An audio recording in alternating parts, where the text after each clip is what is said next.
Thanks to our friends at The Motley Fool for sponsoring this video. Visit fool.com/ASYM for the top 10 stocks to buy right now. This may not be popular with a lot of Verizon investors, but this is one company that I think should slash its dividend, even cut it to zero in order to reduce debt, reduce the risk that the company has. I think long term, that's going to pay off much more for investors than paying a short term dividend. I want to dig into some of the numbers and show exactly why that is the conclusion I've come to a stock that I actually own a fair amount of. My name is Travis William. Thanks for watching Asymmetric Investing. Please subscribe here on YouTube for all my content. And I want to dig right into the numbers from Verizon.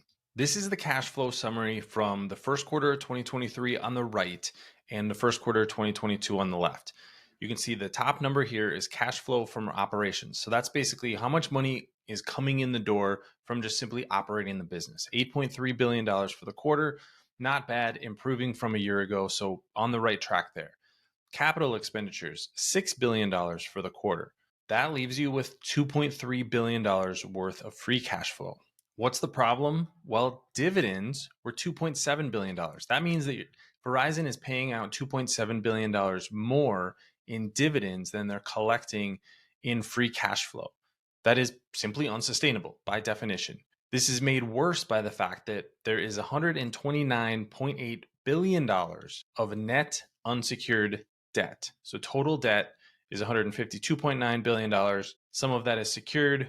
No matter how you slice it, there's just a ton of debt for Verizon, and cash flow is not able to pay for both the dividend and either paying back that debt or paying the higher interest rates that are going to come along with that. Now, one thing I want to note here is that the run rate of capital expenditures, $6 billion, management said in the fourth quarter, this is 2023 guidance that was given in the fourth quarter. They expected $18.25 to $19.25 billion in capital expenditures. That means that the run rate for the rest of the year is going to be a little over $4 billion, around $4.1, $4.2 billion of capital expenditures each quarter. So that CapEx number should come down in the second, third, and fourth quarter. That is a trend that we have known has been coming. A lot of the spending that's been going on has been to build out that 5G network.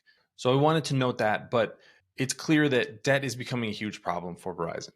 Here's the other thing to look at. And I know these numbers get a little bit small here, but the way that companies report their debt is that long-term debt is in its own line item. So this is long-term debt, $140.8 billion for Verizon. The short-term debt maturing within 1 year, is in a separate category, $12.1 billion. This is debt that is going to mature and then is going to have to be refinanced. Verizon has $2.2 billion in cash on the balance sheet. They don't have enough money to simply pay off this debt. They're going to have to issue additional new debt to pay off the debt that is coming due. That new debt is going to come with a higher interest rate. So the reason that's concerning is if we go up to the income statement, you can see here that a year ago, interest expense on that debt, remember, massive debt load, only $786 million for the quarter. That increased 54% in the most recent quarter to $1.2 billion. That number is going to continue going up at a really rapid rate because of the increase in interest rates and Verizon having to turn over some of that debt on a periodic basis.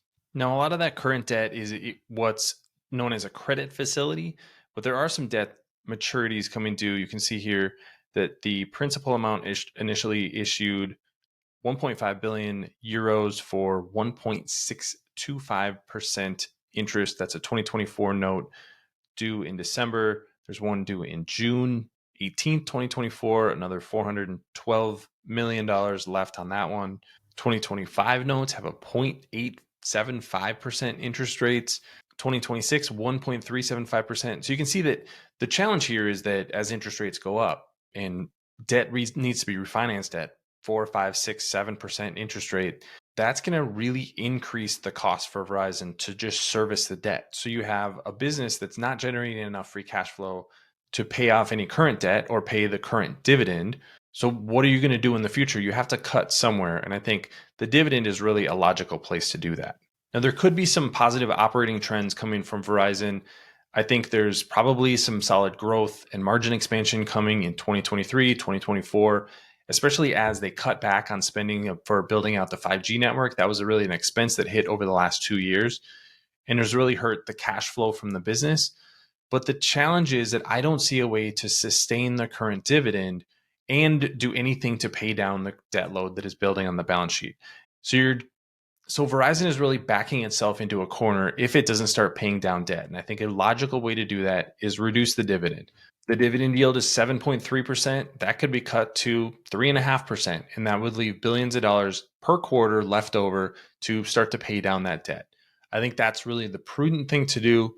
I hope this is what management is looking at, but we will see in the next quarter. We'll see what their comments look like for the second quarter. This is definitely one I'll be covering here. Check back here at Asymmetric Investing for more updates on Verizon. Let me know what you think about their dividend situation in the comments section below. Thanks for watching, everybody. See you here next time.